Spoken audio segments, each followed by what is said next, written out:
Alors,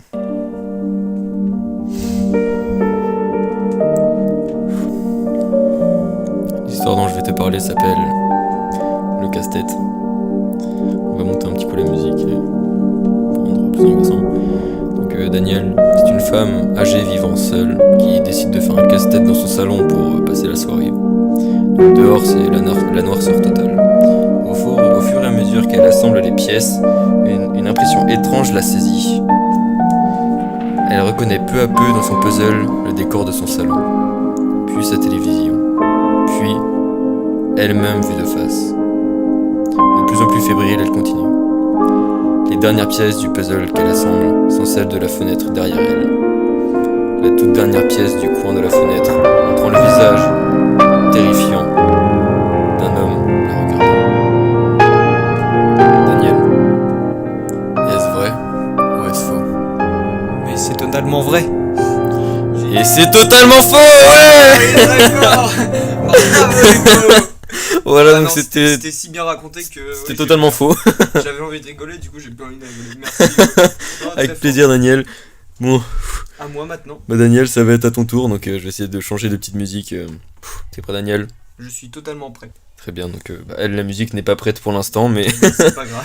mais ouais, encore un problème de musique. Daniel, d'autres petits conseils à faire partager aux auditeurs? Mettez des chemises, c'est important. C'est pour la drague. Daniel, la musique est partie, Très bien. à ton tour. C'est l'histoire d'un assassin. Donc un assassin se nommant Ivan. Pardon, le micro, ça Un assassin se nommant Ivan Mila. Donc il avait vraiment des pratiques affreuses. Il poignardait ses victimes à la base de la colonne vertébrale pour les paralyser. Il achevait ensuite le travail en poignardant, frappant et décapitant ses victimes. Pour finir, il lâchait les corps dans le désert. Ivan Mila tua au moins 7 personnes. Il a ensuite été identifié par Paul Ognon, une victime qui a réussi à s'échapper. Il fut condamné le 27 juillet 1997 à plusieurs peines de prison à perpétuité et un supplémentaire de 18 ans. Autrement dit, fini les randonnées. Et bah, je vais dire vrai. Et c'est faux. Et oui, c'est totalement faux, puisque ça vient d'un film. Le Très bien. film qui s'appelle Wolf Creek. Bien joué, tu m'as eu. Ah, je suis très fort. Tu m'as eu. J'ai souvent les gens comme ça. Tu m'as eu. Bien joué. Voilà. Je me suis remis la même. Donc, une photo a été prise par un moniteur. J'ai foiré. Attends, je n'arrive pas. On recommence. On recommence. La photo ci-dessus, que tu ne verras pas, Daniel, a été prise par un moniteur de caméra de surveillance d'un hôpital, où l'on peut voir un patient dans sa chambre, allongé sur son lit. Mais on y voit aussi une forme étrange et inquiétante, debout sur le lit. Le patient serait ensuite décédé quelques heures après l'apparition de cette femme. Une infirmière, présente sur les lieux, a vu les images et a juré ensuite que la forme se baladait de haut en bas sur le lit. Daniel, est-ce que je mytho ou c'est une histoire vraie? C'est vrai. Oui, Daniel, c'est vrai. Non, Si, c'est entièrement vrai. c'est très fort. Oui. Citez vos sources. La source est démotivateur.fr. Voilà. C'est totalement vrai. Donc c'est une histoire vraie, voilà. Très sympa. Écoutez ça avant d'aller vous coucher, vous verrez, ça va tout de suite, vous allez vous endormir direct. C'est vrai. C'est magnifique. Bon, Daniel, ça va être à toi. Je vais essayer de trouver une petite musique sympathique. Mais après vas-y, on en fait 3 chacun. On va se faire plaisir. On est là D'accord. pour se faire plaisir. Donc On se fait plaisir. on va se faire On est plaisir. comme ça, nous, on est Voilà, comme ça. on est comme ça. On aime se faire plaisir. Donc Daniel, tu vas la dire. Après, on va passer un petit Big Flo au lit insolent. Et puis, nous reviendrons sur nos 2 dernières histoires. J'essaie de te trouver une musique. C'est bon, Daniel. Es-tu prêt? Je suis prêt. Très bien. Et bah, à ton tour. Donc c'est l'histoire de Sylvia Linkens, habitante à Indiana, en 1965. Ses parents étaient souvent partis pour le travail. Sylvia était donc laissée à sa tante, Gertrude Banifewski, pour 20 $ par semaine. Sylvia est morte par un coup à la tête le 26 octobre 1965. La police a retrouvé le corps de la jeune fille, maigre, couverte de contusions et de brûlures de cigarettes. Banifewski a été arrêté pour meurtre. Hugo, est-ce vrai ou faux? C'est vrai. Et c'est vrai, c'est une histoire vraie tirée de L'Exorciste, donc qui a inspiré L'Exorciste, le film du roman de Jacques Ketchum.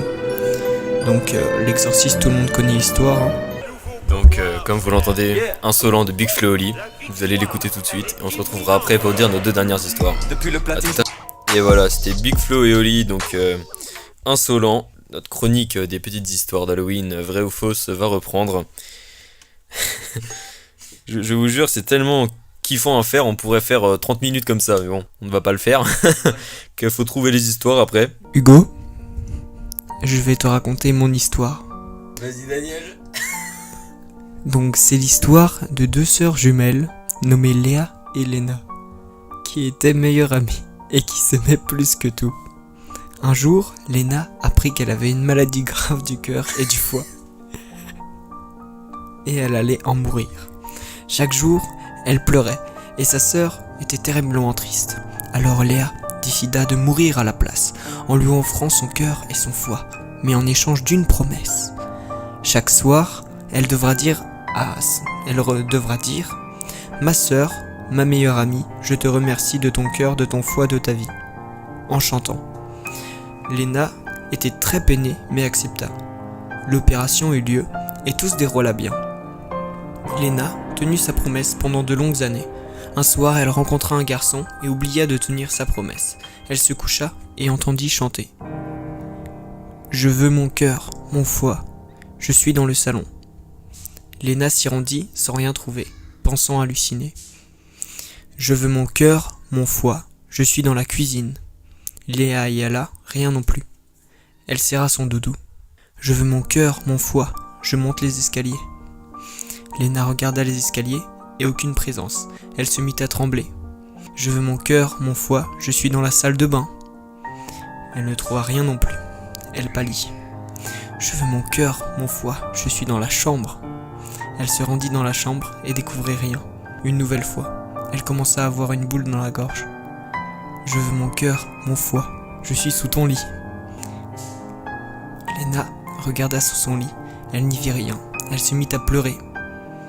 « Je veux mon cœur, mon foie, je suis juste là !» Et l'esprit de Léa lui planta un couteau dans le dos et récupéra son cœur et son foie. Que pensez-vous de cette histoire, monsieur Hugo? Je dis qu'elle est fausse. Après, je ne sais pas. Évidemment, elle est fausse. C'est une vraie histoire fausse. C'est une vraie histoire fausse, merci. D'ailleurs, je cite mes sources, Folili, le forum du magasin de Julie. Folie.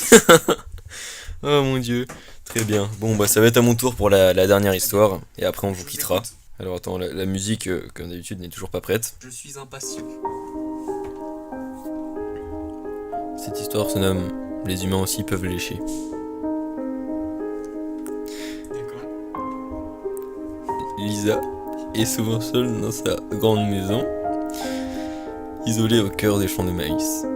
Ses parents rentrent tard tous les soirs et ont donc décidé de lui acheter un chien pour la rassurer. Excusez-moi. Une nuit, elle est réveillée par un bruit d'eau qui goutte. Elle se lève et va fermer le robinet de la salle de bain. En se recouchant, elle glisse sa main sous son lit et son chien lui la lèche. Excusez-moi. Cela la rassure. Le bruit continue et elle décide d'aller resserrer le robinet dans la salle de bain. Elle se recouche et glisse de nouveau sa main sous son lit et son chien la lèche à nouveau. Mais le bruit continue et Lisa n'arrive pas à dormir. Elle fait un dernier tour de la maison sans rien trouver et se recouche donc en glissant sa main sous le lit. Le chien la lèche de nouveau. Le bruit est toujours là et Lisa décide de localiser sa provenance. Le son vient de son placard. En l'ouvrant, elle découvre son chien égorgé, suspendu par les pattes arrière, se vidant lentement de son sang. Sur la porte du placard, un message écrit en lettres de sang. Les humains aussi peuvent lécher. Ouais. Daniel, Ah, elle est hard, là. est-ce vrai ou faux? C'est faux, c'est une creepypasta. C'est entièrement faux. Voilà, merci. Très fort. C'est entièrement faux. Mais Ah, mon c'était Dieu. bien gore. Voilà, c'était extrêmement gore, ça on peut le dire. Ça m'a coupé dans mon élan. Oui, ça gâche un peu le délire. On va se changer un peu les idées, hein. On va écouter autre chose. Non mais voilà, j'espère que ce petit hors-série vous a plu, donc Moi en tout cas il m'a plu. voilà. Voilà, donc j'espère que ça vous aura plu. C'était Hugo et Dany. On vous dit à la prochaine. Allez, salut tout le monde. D'accord.